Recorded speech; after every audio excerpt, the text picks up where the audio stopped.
Alright, the plan is, this is the bar over here. Maybe a few stools, and then over here is where the booth is going to go. That's what we're building in this episode.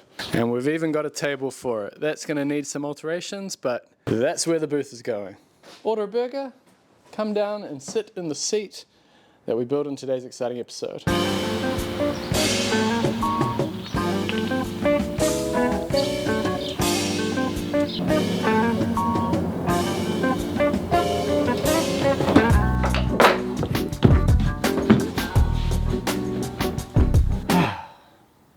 I kind of thought that if I'd make the seat level, it would be easier to build, but it feels like it's throwing me forward.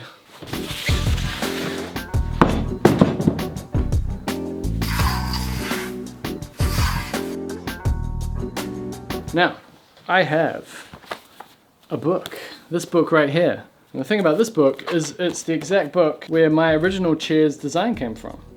There's the chair there. So I did a course at the Centre for Fine Woodworking. The tutor used this book, and then about a week later I went to the book fair in Nelson and I found this for like $2. I'm gonna have a guess at what you bought. Predictably got books about gardening. Yeah. The reason I bring this up now is because I came across a design in here called the Dowel chair.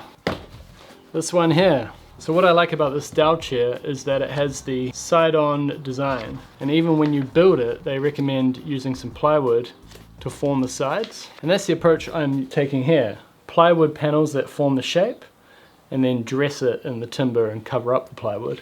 That way I don't have to do so much joinery. We're just doing reclaimed wood, it's a bar. The rustic, rough appearance is part of the design.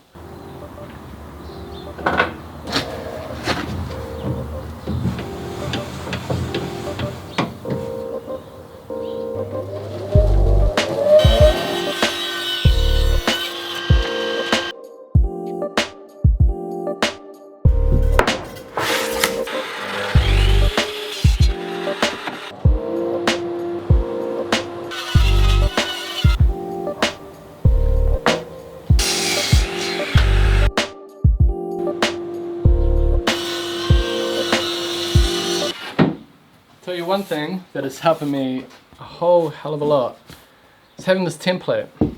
Originally I was going to have a little 25 by 80 block of wood right there, but then as I was making the pieces that go here, I was like, why am I doubling up? You know, like why have two supports here when I could just move this one up and then that supports everything? And my original reason is because I was overhanging this front here, and I was worried that having the support all the way back here wouldn't support the piece of wood that's going to sit on here. But then I remembered that the remove that goes on top is 45mm thick, same thickness as the framing. So whatever we do with it, whatever configuration, it's going to be pretty self-supporting. My whole point is templates. Should really use them more often.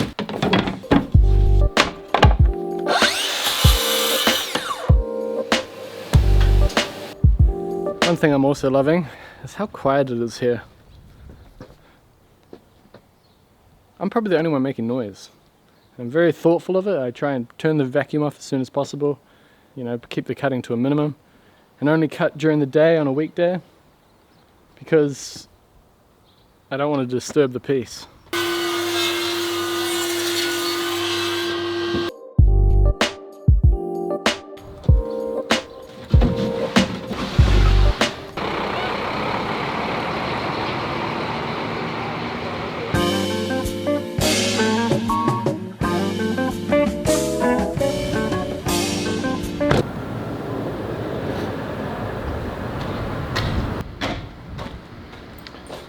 Kia ora.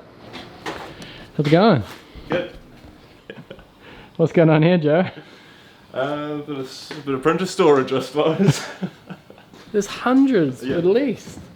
1, 2, 3, 4, 5. There's like 6 right here. And then there's all this. I mean, come on. Oh, and there's more around here. There's more in the kitchen, and there's more in the shed out here. So this part will be a music venue. It would be a great place to set up a workbench as well. It'd be very handy if it wasn't for the printers. Well, probably not. I probably won't put still this in. because this is about 600. This here, 500. Yep. And then that would be there like that. Schmanzy there, and then another. And there. Yeah, someone will be kind of trapped Yeah. in that middle area. So maybe just 1, 2. Yeah. We're trying to work out where this booth goes. Yeah. Yep. Yep. Cool. Thanks. No worries. Yeah. Well, that value to somebody, the right person. Yeah, absolutely.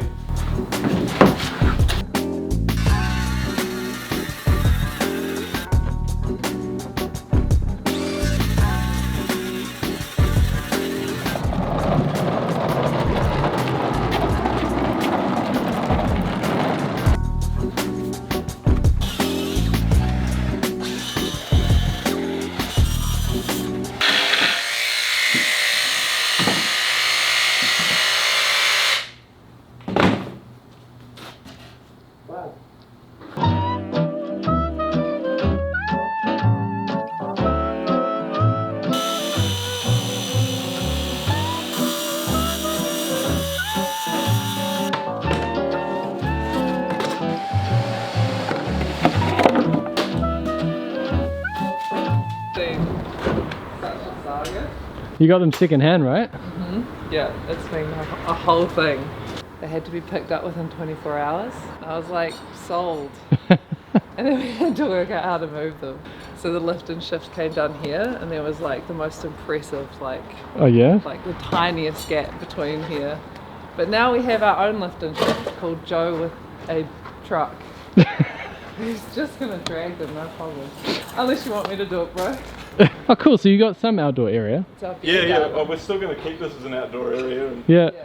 well, we're Cool. going to have a go anyway. I'm going to put my phone number on them, so if anybody's annoyed, they can ring me up and then I'll Yeah. You're fine. move them again. This one's got some power, does it? It's got some. I don't know if this was what they had in mind when they built it, but Big hot.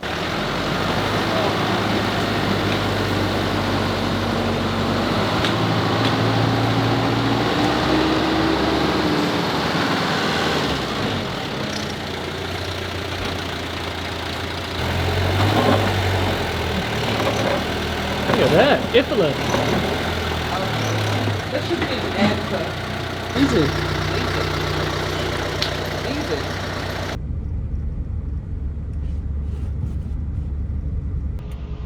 Look at the moon.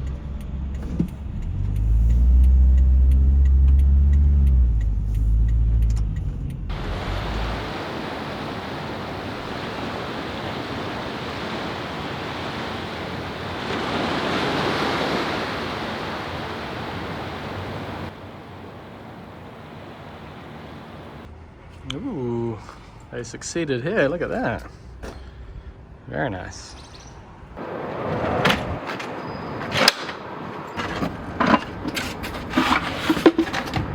This episode is brought to you by Squarespace. Squarespace is a great platform that will help you stand out and succeed online. The platform is very easy to navigate. It will help you build a website even if you don't have experience. They have thousands of great templates, so you should be able to find a template that matches your style, and they have fantastic portfolios and galleries to really showcase your work. It's an ideal platform if you have products to sell or services, or if you have a portfolio that you want to share of all your past work. You can even provide an online course all within your Squarespace website, and you can schedule appointments too.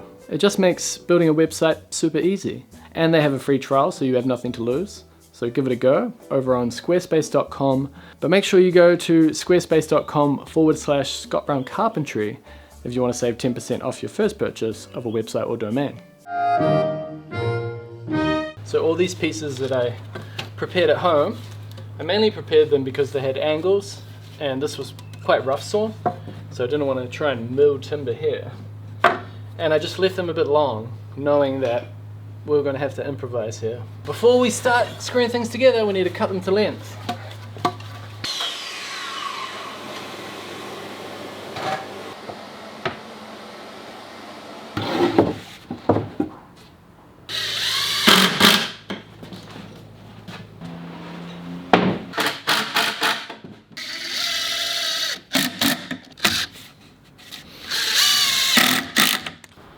So this is how I'm keeping track of everything.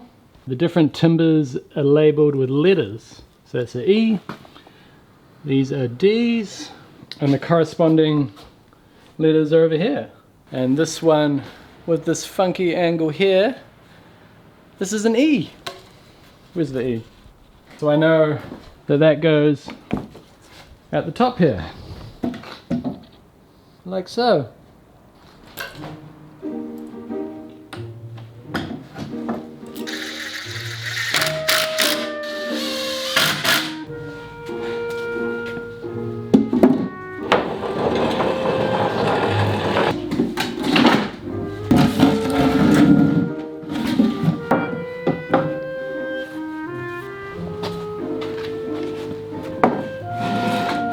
I've built all these frames and I've left the corner of this frame here because it's going to go there.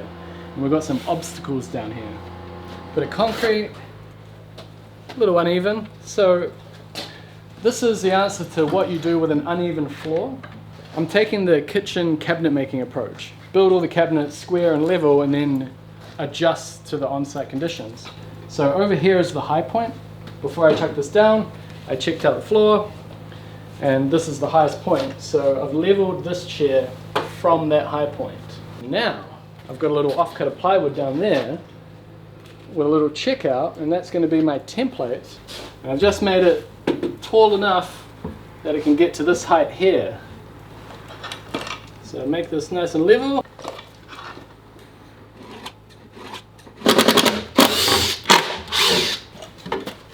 And now when I cut that line, I can just trace this onto the cabinet that I built. I'll know that that checkout is right.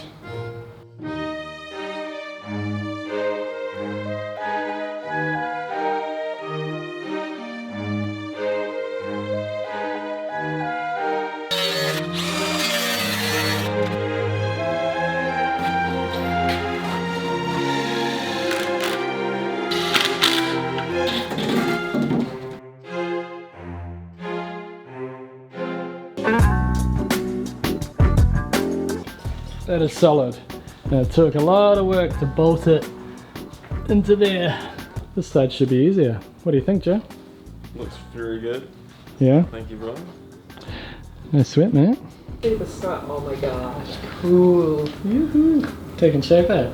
Yay! Oh my gosh. So we're just figuring out where to position things so we can fit a table in between the two booths. And we've still got all these printers everywhere. So the printer guys just turned up. I have a feeling they're going to want to remove some printers.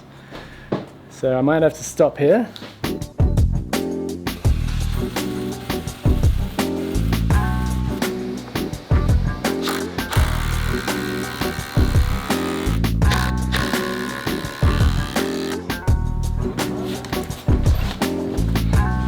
Oh man, honestly, now it looks simple. Now that I look at it, it's like if somebody showed me a photo of that and said build that, I would think, oh yeah, do it in a day. But it was all those little plans, you know, making the little mock-up initially with the MDF, mucking around with the frame, cutting all those angles, doing away with that little strip of timber that I was going to put on the edge of the seat. All those little things led to what is a very simple design now, and therefore looks like it was easy. But I'm happy, that's the main structure. The cool thing about this chair, we're not going to get to it in this episode. I thought I was going to get further, but here we go. The cool thing about this chair is that we've got solid tongue and groove Rimu, which is native flooring here in New Zealand, 45mm thick. And thanks to Joe's Uncle Tony, we managed to get, what, 100 meters of it, probably? And that's what we're going to put on this chair. So it's going to be a Rimu chair. I'm going to hide all signs of plywood. I'm going to hide all my sins with the Rimu. And then we're going to mock up some sort of table in the middle, and it's going to be a great bar booth. So stay tuned, subscribe, all that stuff, like, I think that helps. There'll be more episodes of this as we put this cafe, bar, burger place together. See you in the next exciting episode.